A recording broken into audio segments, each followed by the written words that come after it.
बिस्मिल्लाहिर्रहमानिर्रहीम।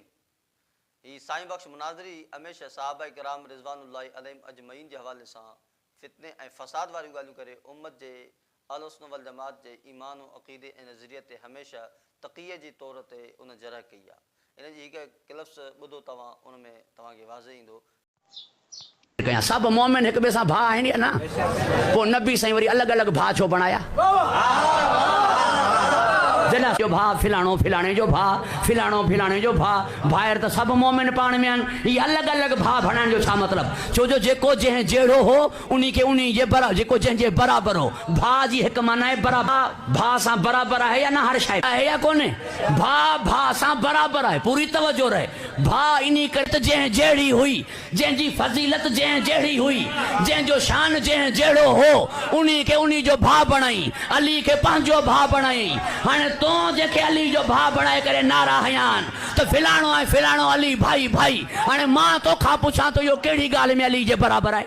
ॾिसो, हज़रत अली ऐं हज़रत अमीर मुआविया जे हवाले सां असांजो अक़ीदो इहो आहे त अली मुआविया भाई भाई। हज़रत अली ऐं हज़रत मुआविया रज़ी अल्लाह तआला अन्हुमा ॿई भाइर हुआ। इन्हनि जो सुलह हसन जे नाले सां मशहूरु आहे, जेको सुलह थी वियो। ऐं हज़रत अली करम अल्लाह वजहू जो हज़रत अमीर मुआविया रज़ी अल्लाह तआला अन्हु जे लाइ कहिड़ो फरमान आहे? हुम इख़वानुना बग़ौ अलैना।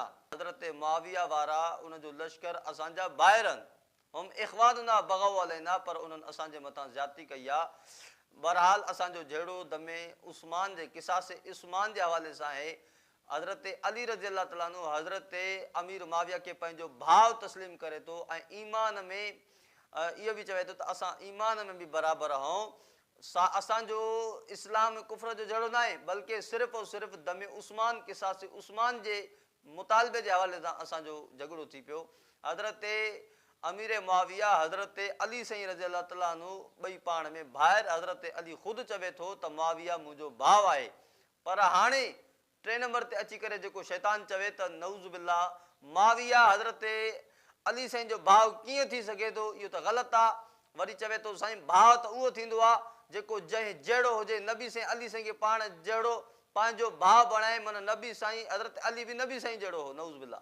जेकॾहिं बिलफर्ज़ मुंहिंजो सुवालु आहे, हज़रत अली साईं नबी साईं सल्लल्लाहु अलैहि वसल्लम जहिड़ो हुयो, भाउ थियो, त हज़रत इन्ही तुंहिंजे दलील मंझां साबित थिए थो त हज़रत अली साईं हज़रत मुआविया रज़ी अल्लाह तआला अन्हु खे पंहिंजो भाउ तस्लीम करे। तुंहिंजी ॻाल्हि मंझां साबित थिए थो त ॿई ईमान में बराबरि हा।